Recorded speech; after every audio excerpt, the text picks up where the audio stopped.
And today we'll just introduce what we mean by good manufacturing practices. And in this introduction, we'll consider the definition, the need of GMP, why these good manufacturing practices or the guidelines were required to be introduced.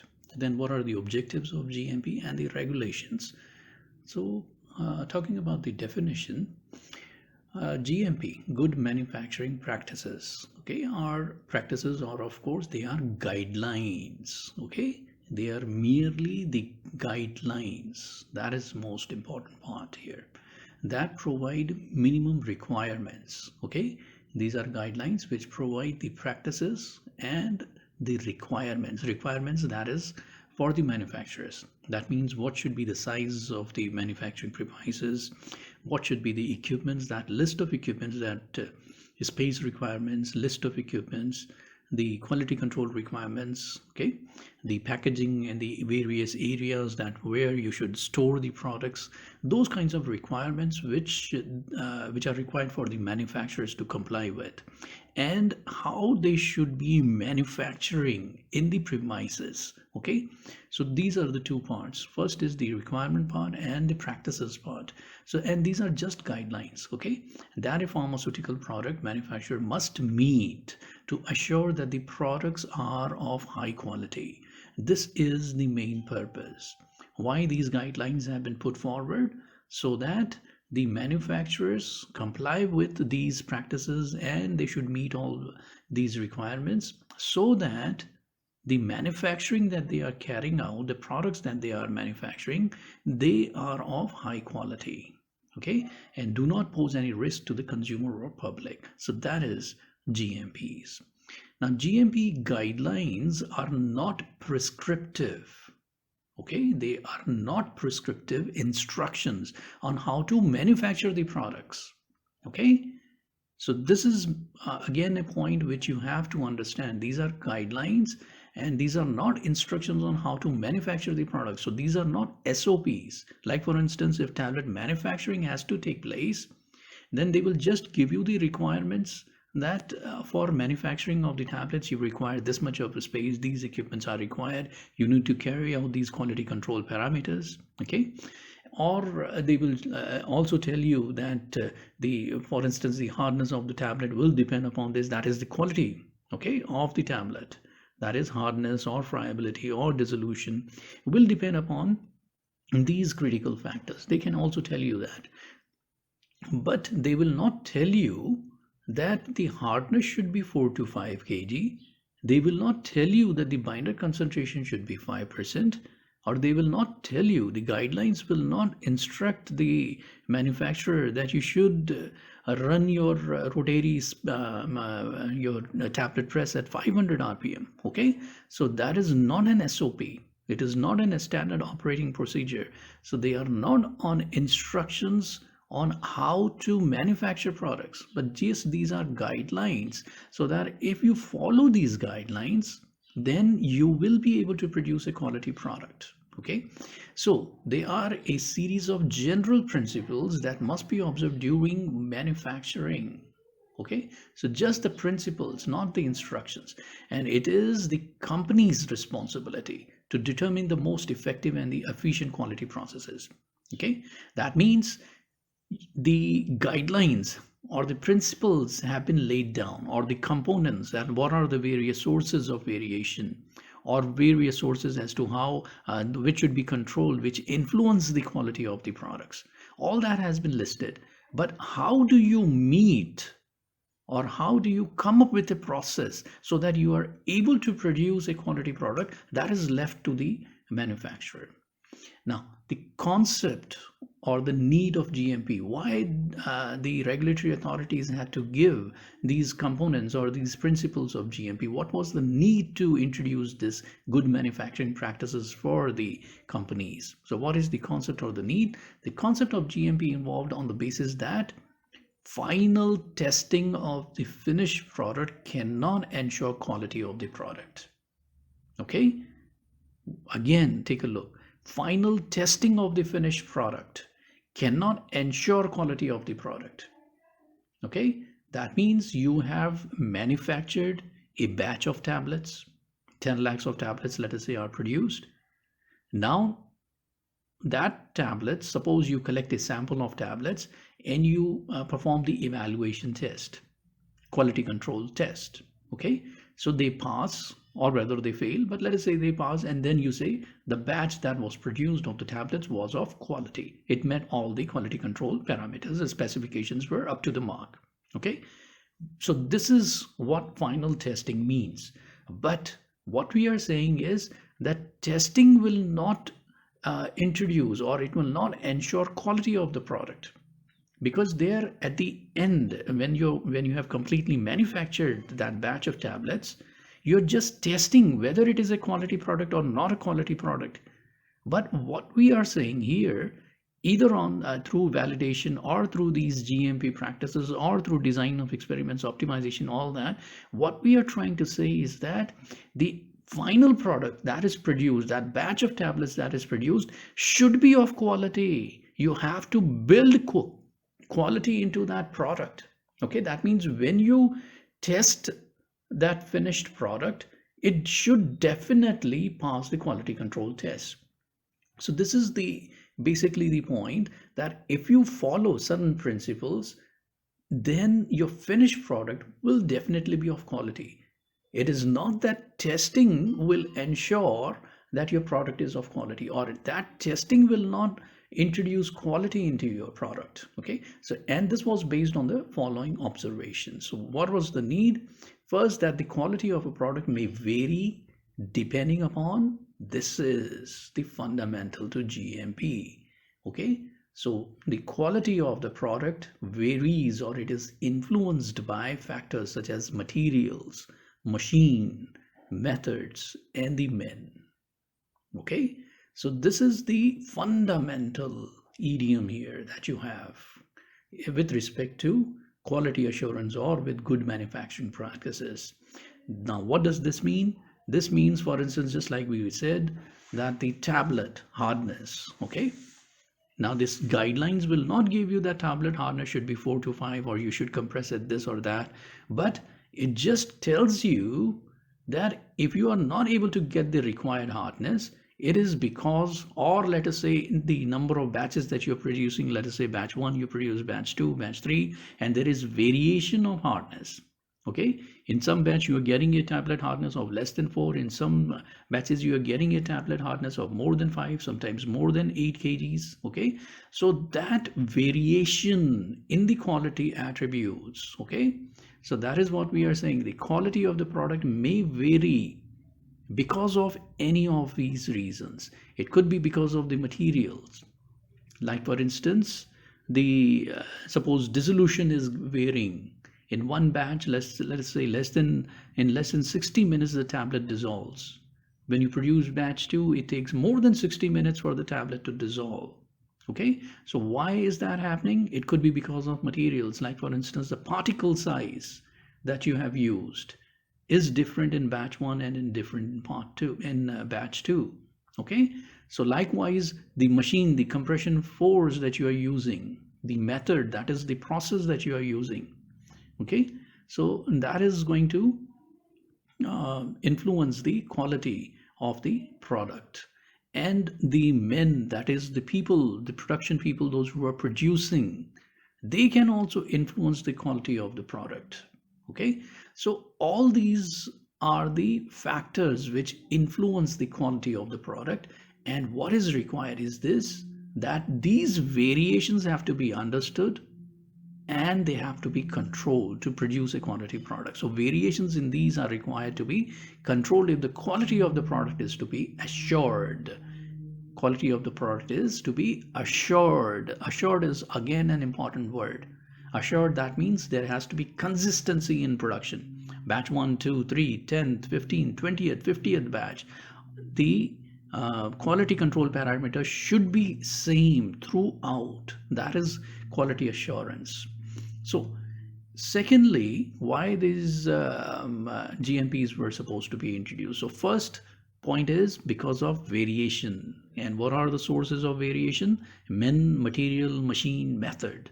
They have to be controlled to get a desired quality product. Okay, Second reason why these GMPs were required to be produced. So at the manufacturer's level, quality control testing is done on a small sample collected from a batch. For example, sample of 100 tablets from a batch of 2 lakh tablets. That means you have produced a batch of tablets which is 2 lakh.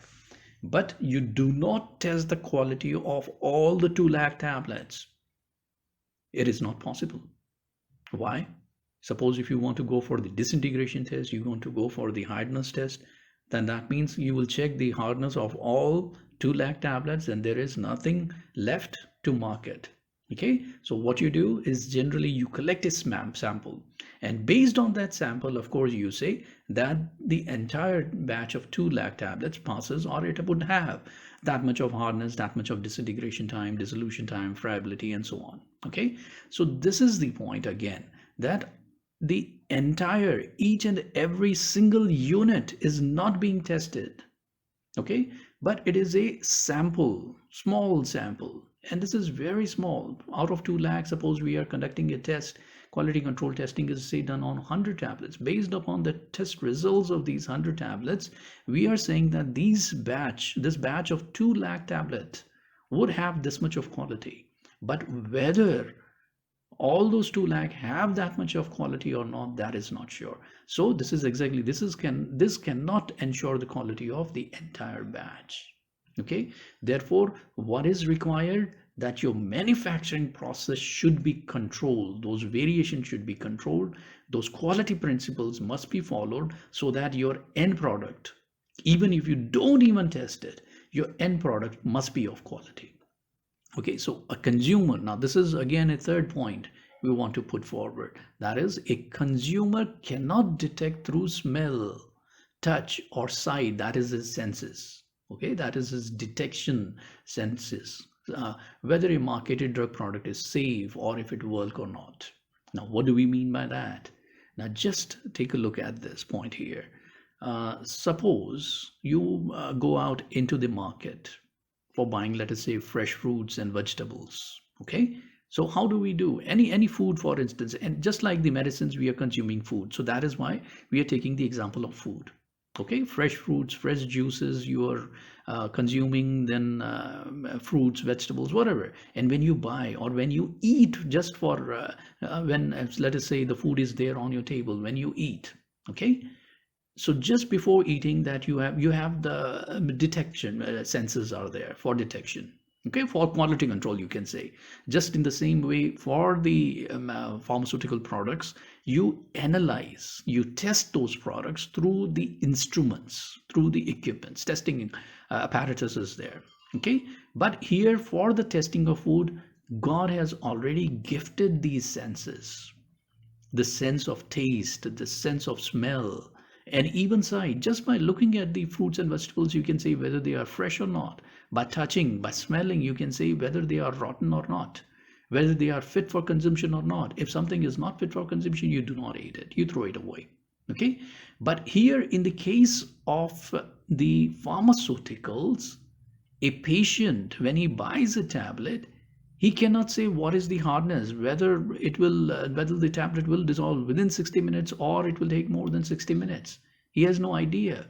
He just has to consume that. And suppose if it is a substandard product, okay, just like food that we are consuming, suppose if we are not able to detect whether it is right or not, then that food that we are taking, suppose if it is rotten, okay, if it is, let us say, heavily contaminated, microbially contaminated, then it will give you disease. Okay, so here also just exactly that concept that we are using here, that these senses, the God gifted senses, they do not work here for the pharmaceutical products. Okay, so therefore, again, what is required, that patient on his own cannot test whatever medicines that he is consuming. Therefore his health, okay, and the quality of the medicines is actually in the hands of the manufacturer.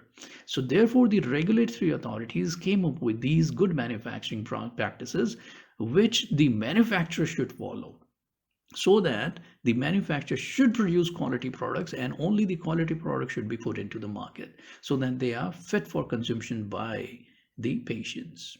So therefore, it is important that the drugs are manufactured under conditions and practices so that quality is built into the product.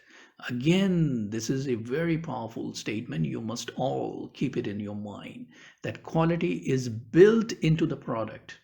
Quality is built. That means we have to introduce, we have to put quality into the product. We do not test that product whether it is of quality or not.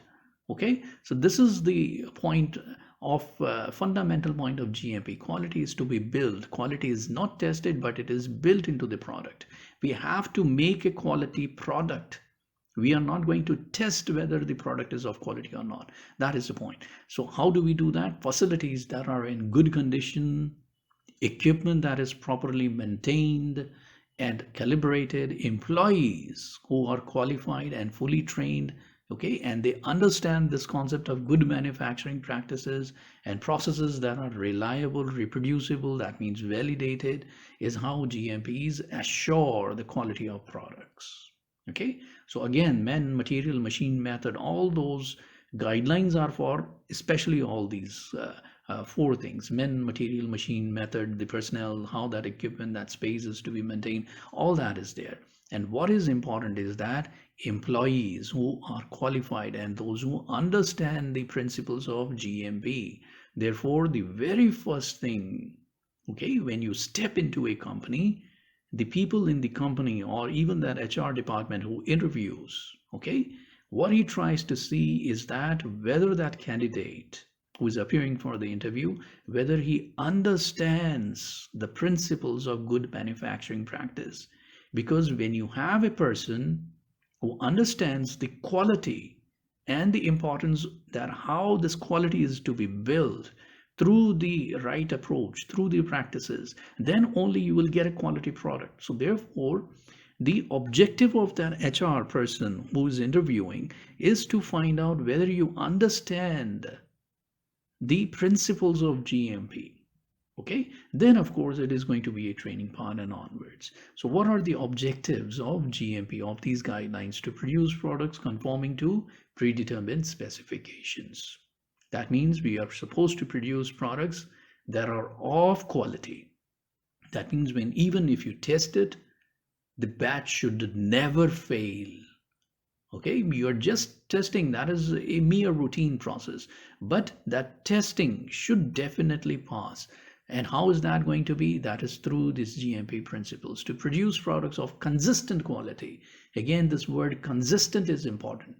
Of consistent quality. That means if you produce batch 1, you get quality product, wonderful. Batch 2 is quality product, wonderful. Batch 3 is quality product, wonderful. Then batch 4, 5 is not up to the mark. It is not of quality. Then batch 6 and 7, let us say, are of quality. Then batch 8 fails. So that is not consistent. Consistent means one after the other batches which are produced should be all of quality batches. Okay, so that is consistent and that is quality assurance. Quality control is just for one single batch you are testing. That is quality control testing.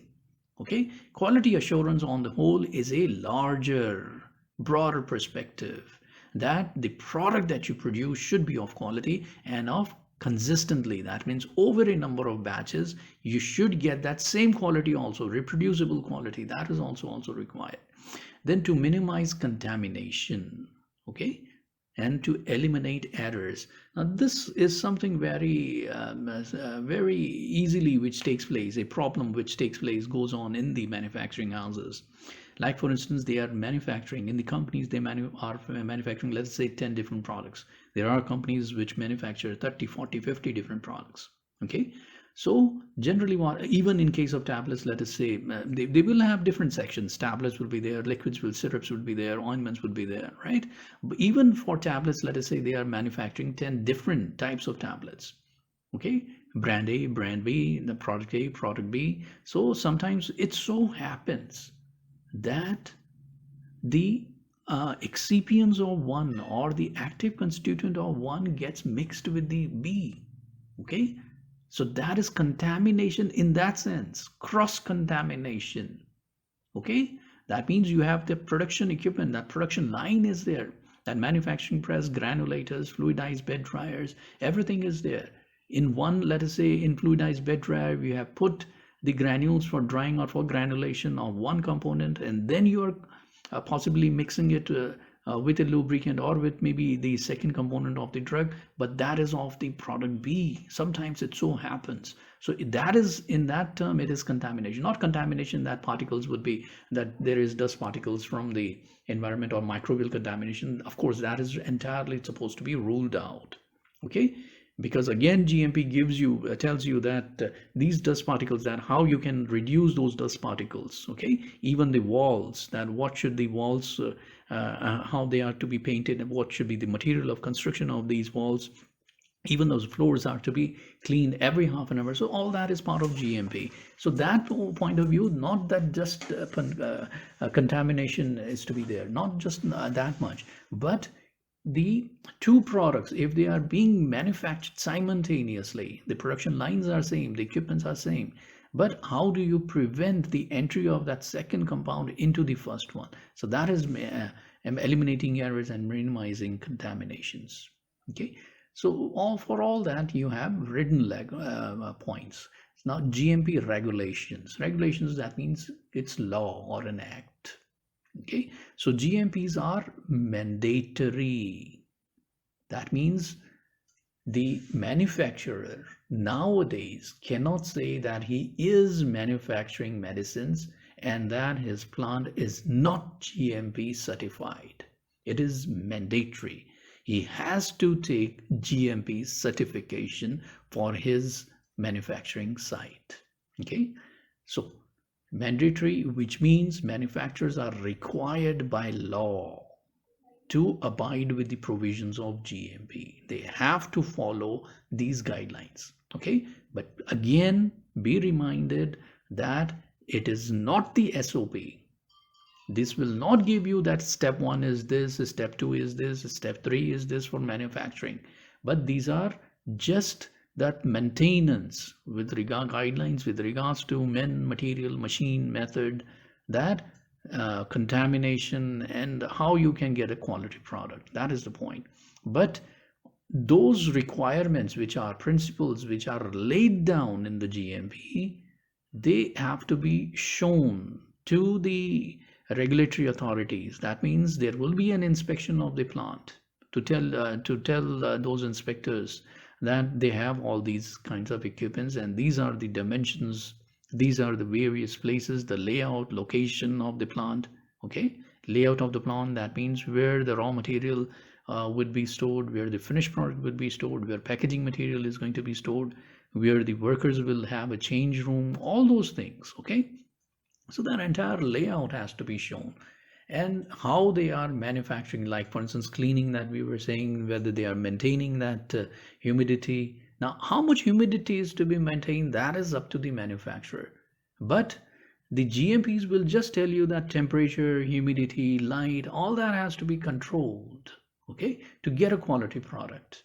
Then GMPs are enforced in different countries through laws by their respective drug regulatory authorities. Like for instance, if we see in the United States, the regulatory authority is US Food and Drug Administration, that is US FDA. Okay, and the law that governs this GMP or this entire drug business is 21 CFR, Code of Federal Regulations, 21 CFR. Okay, and in that, the version, or what they call as good manufacturing practices, is called as CGMP, current good manufacturing practices. So CGMP is what they use for the practices. That is their term, that is their version of this GMP. Then in the United Kingdom, the regulatory authority that we have is Medicines and Healthcare Regulatory Agency, MHRA. Okay, and the act or the law that they have, which controls or governs this business of the drugs or the medicines, is the Medicines Act 1968. And the GMP is laid down in what is called as Orange Guide. Okay, likewise, you have the WHO countries, the member countries of the World Health Organization. So there are 120 respective countries, and their respective regulatory authorities will be there. They will have their respective laws, acts, and that version is called as WHO GMP. Okay, likewise for the European also you have the EU GMP. Like for instance, in case of India, the regulatory authority that governs or controls this entire business of drugs is called as Central Drugs Standard Control Organization, CDSCO. Okay, through the state FDAs, because we have center and we have the state. Okay, at the center the organization is Central Drugs Standard Control Organization, and respectively in each of the states you have the state FDA, which grants the licenses or approvals, okay, or this GMP certification. And the law that governs this business of medicines is Drugs and the Cosmetics Rules 1945, not the act, rules 1945. And in this Drugs and Cosmetic Rules you have schedules, and Schedule M is for GMP, and the version of this GMP is called as the Indian GMP. Now what we have here is that you have the GMP of the United States, that is called as CGMP, of the United Kingdom, that is called as the Orange Guide, recommended by the WHO, that is WHO GMP, EU GMP, and likewise you have the Indian GMP. So the guidelines in these would be slightly different from country to country. Okay, but basically altogether they are about the same. They are about the guidelines about the men, material, machine, method, personnel, equipment, premises, everything, location layout, everything is there. So they are about the same, and the purpose is so the manufacturer should follow these